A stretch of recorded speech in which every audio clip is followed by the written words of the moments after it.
Greetings, fellow Trekkies and Trekkers. While our look at Deep Space Nine Season 6 now continues on with the Magnificent Ferengi. In Quark observes an incoming shipment of syrup of Squill. It had been previously thought to be nearly unavailable for last year due to a drought on the planet Balankar. Quark explains to customers how he learned that there was in fact no drought and that it was merely rules to drive up prices. Quark then demanded a shipment of syrup, or he would expose their deception to the entire quadrant. Quark's customers are impressed, though his moment of glory is short-lived. Dax, Dr. Bashir, and Chief O'Brien enter, having just returned from taking the USS Defiant on a mission behind enemy lines in Cardassian space, the first reconnaissance mission into the area since the Dominion's retreat. Quark complains to Constable Odo about the Starfleet officers stealing away his audience. Odo points out they're not just Starfleet officers, they're heroes. Quark is interrupted by Broig, who comes with a message from Grand Negus sent from Ferenginar. Quark finds Rom working the Nexus tube and gives him troubling news. Their mother Ishka has been captured by the Dominion. What's worse, Sek wants Quark to rescue her. Oh boy. Quark explains that Moogie was returning home from a lobe lift on Vulcan when a transporter was attacked by Dominion forces, taking her prisoner. His assistant Negus offered a reward of 50 bars of gold-pressed platinum, which Quark will share with Rom for his participation, 30 bars for himself and 20 for Rom, the difference representing his finder's fee. Rom suggested they hire the toughest mercenaries they can find, Noskins, Brain, Klingons. Quark has another idea, however. The rescue team would be made up only of Ferengi. Rom is nervous, but Quark believes Ferengi can be just as tough as Klingons with the right incentive. Being a typical Ferengi himself, however, they say the reward the group will share is only 20 bars of platinum. With that, they seek out their first recruit. Nog immediately declines, explaining that he's now a Starfleet officer and has duties to perform. Quark, however, points out he could be the team's strategic operations officer, just like Commander Worf. They suggest he could train the team for combat. Nog finally agrees, with the team becoming 3. Before contacting the next recruit, Quark tells Rom that Lek is not a typical Ferengi. His priorities are different. When the two reflect on a secure subspace channel, Rom says Lek is an eliminator. He initially has interest in joining the team or even in earning latinum. He does, however, enjoy testing his abilities with the challenge and agrees to join when he learns they'll be facing the Dominion. The team is now 4. Next they travel to a starbase to pick up their cousin Gailat, who has fallen hard times since they last met. The weapons dealer was once so wealthy, he owned his own moon and was recently arrested on Phallus 6 for vagrancy. Gailat blames his misfortune entirely on Quark. When he knows Quark paid for his release and is offered to earn some latinum, Gailat's vengeance is overcome by greed and need 2 recent join. The team is now 5. Back at the bar in Deep Space Nine, Nog attempts to show them a schematic of a Dominion internment center. Zug gets an argument with Lek over Lek's refusal to call him Sir and finally quits. Quark argues him to stay. Gailat asks how they're supposed to get to the internment center anyway, since they have no ship. As Quark tries to soothe things over, a loud clapping is heard and Brent emerges from the other end of the bar. Brent initially mocks the group but quickly announces his intention to sign up as well. Having lost his job as a liquidator for the FCA after trying to usurp Zek, he hopes that, by helping save Ishka, the Negus would give him his job back. None of the others want him on board. None of them like liquidators, and it would mean smaller shares of the 20-bar reward. Fine, Brent says innocently. I'll just get him my ship and leave. The team is now 6. In a holosuite simulation, Nog's team engaged a group of 3 Jem'Hadar soldiers guarding Ishka with disastrous results. Quark is shot in the leg. Gailat drops his weapon and runs away. Rom runs into a wall. Brent tries to surrender but is shot as well. They want to get a shot of his leg. When Sid Ishka. I thought we were going to rescue her as I put her out of her misery, he says. Brent suggests starting off with something simpler like ambushing Bolians, but a frustrated Quark simply sends them all away. Back in the bar, Quark tells Rom they don't have a chance of rescuing their mother. As he reminisces about his impressive deal Whereas the deal acquiring Squill a few days earlier. Perhaps suggests whoever's trying to fight the Dominion, they should lean into their people's strong points and negotiate instead. Quark agrees. Signing a trade is better since everyone goes home happy and alive. The two think about what they have to trade. Quark later thanks Captain Sisko Major Kira for talking to Starfleet on his behalf and giving him a prisoner to exchange. Kira tells him his payback for freeing her from the Dominion. Kira also warns Quark not to turn his back on this prisoner. He's not to be trusted. Neither am I, Quark says confidently. Aboard Brent's shuttle, Gala questions why Quark still needs any of them now that the mission has become a simple prisoner exchange. Because he isn't trusted the Dominion, and neither do I, Lex says. Doug mentions that he has been an Empeg-Nor before and tells them Quark chose the deserted Cardassian space station as a location for the trade because it's the same design as Deep Space Nine. Therefore, they know the layout. Quark then enters with a prisoner, Kivon, the Vorta captured by Sisko months earlier. Kivon urges them all to send final messages to their loved ones and make sure their wills are in order, because the moment we leave the station, he'll have signed your death warrants. The shuttle arrives at Empeg-Nor and Nog confirms the station being empty with a strike order. It tells the others to set up base camp at the station's infirmary. The soldiers respond until Quark offers 2 slips of Latin for the first man who makes it to the door. Nog tells Quark that one does not pay soldiers to do their duty. You do if they're Ferengi, Quark responds. Leg grumbles about the small size of the infirmary while Gaelic complains about an upset stomach. Leg, when Kivon's glib response, points out that Vorta doesn't seem happy about the prospect of rejoining his people. Kivon seriously informs that, since Vorta are expected to commit suicide rather than be captured, the only things he has to look forward to upon rejoining his people are a most unpleasant debriefing, followed by summary execution. Hours later, 5 of the Ferengi are awakened by Gala screaming. During shift to guard Kivon, Gala had fallen asleep and let him escape. The Ferengi quickly rush back to the shuttle where Kivon is unsuccessfully trying to start it. Fortunately, Quark and Rom disengaged the induction matrix after they arrived. He still ran, however, because sometimes my brother gets things wrong. Moments later, an alarm sounds, stating that a Dominion ship is approaching. The Ferengi, along with Kivon, hurry back to the infirmary and hide. After a few moments, Nog volunteers to take a look outside.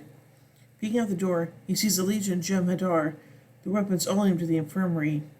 Immediately, Nog shuts the door. Quark comes around the door and asks if anyone's there. Nog tells his uncle that he could say that. Nog finally asks the other Ferengi, so covering the corner, why they're hiding for the Jem'Hadar. They didn't ask them to come, after all. Brent agrees and tells Quark all he needs to do is negotiate the prisoner exchange. Kivon tells them their only hope is to get back to the ship and escape, but Nog tells them they're not going anywhere without their Moogie.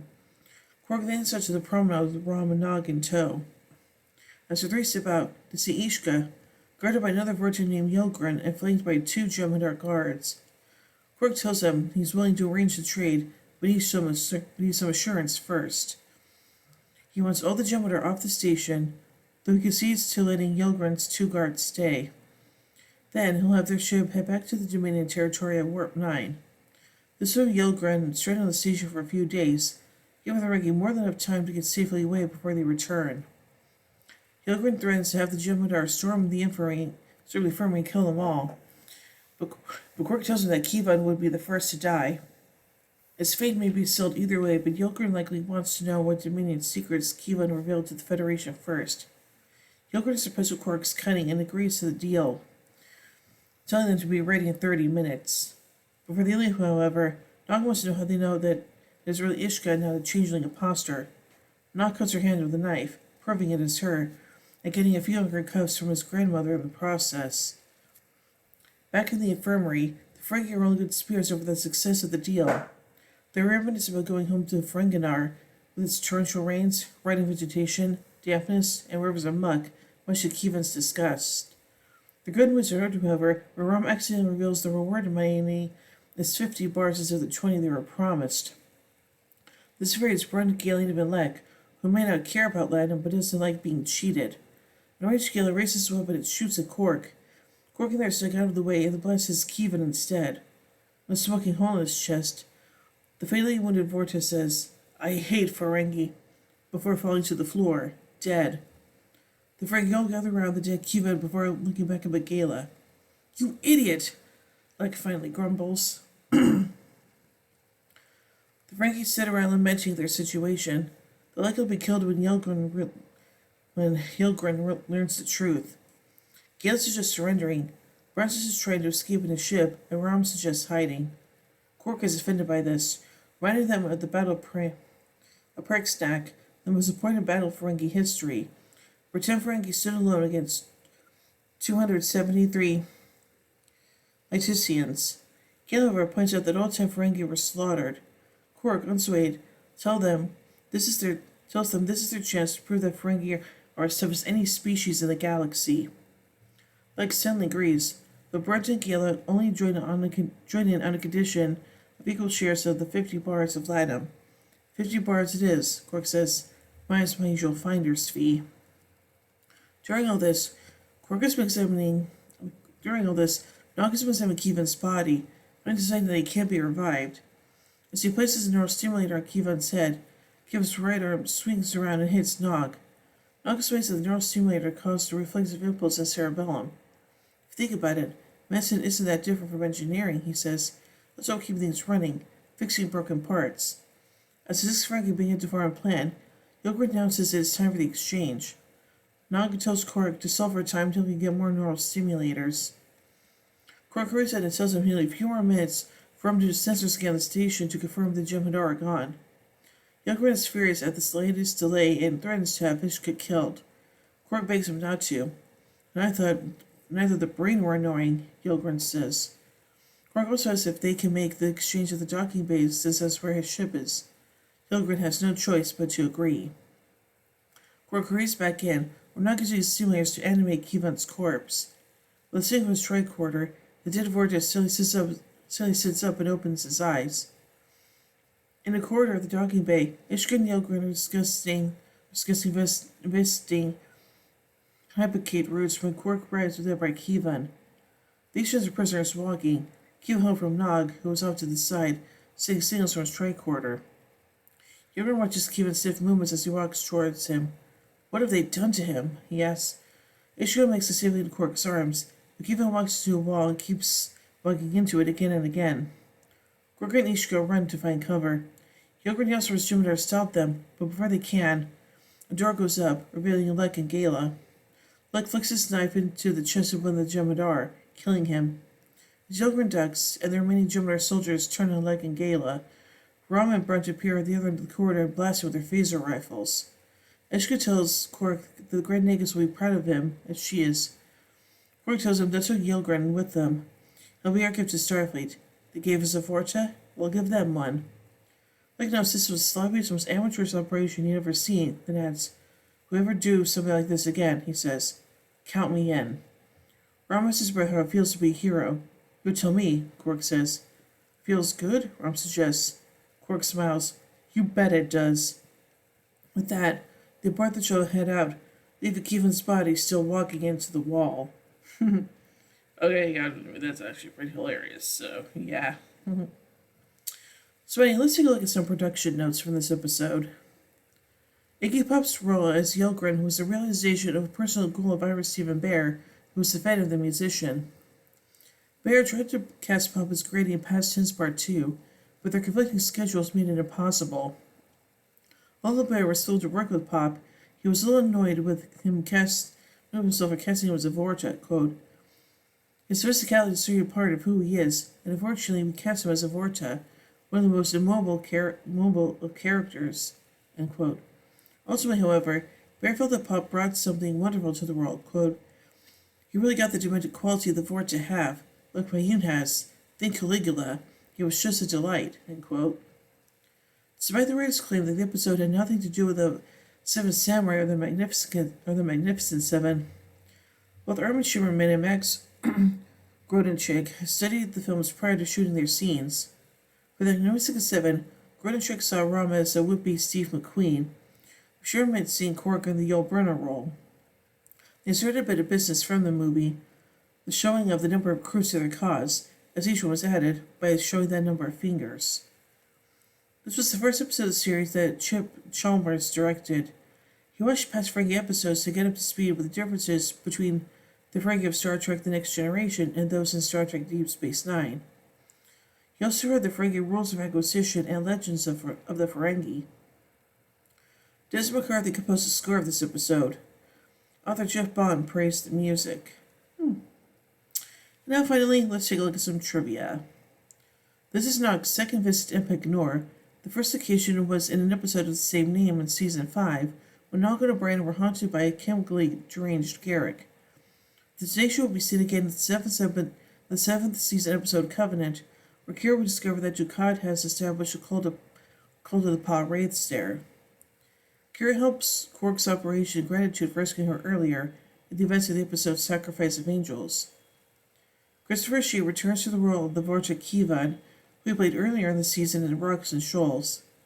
In that episode, he surrendered himself to the Federation and being kept as a prisoner after that.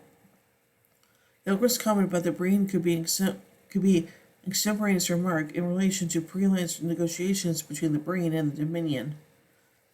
This is the only episode in which Rom kills someone, in this case a Jem'Hadar. This is the second episode of the series whose title is an homage to a classic film starring James Coburn. The first was Armand Bashir, and the film in question was Armand Flint. Michael Jordan does not appear in this episode, though Worf is mentioned briefly. Other than Quark and Sisko, none of the regular cast are in more than one scene, with Dax, Bashir, Brent, and Odo seen only in the teaser. Kara Golovkin does not appear either. This is the first episode in which Quark, Rom, Nog, and Ishka all appear. The alarm sound programmed by Nog is a high-pitched variant of the Red Alert sound used aboard Intrepid-class starships. Interesting.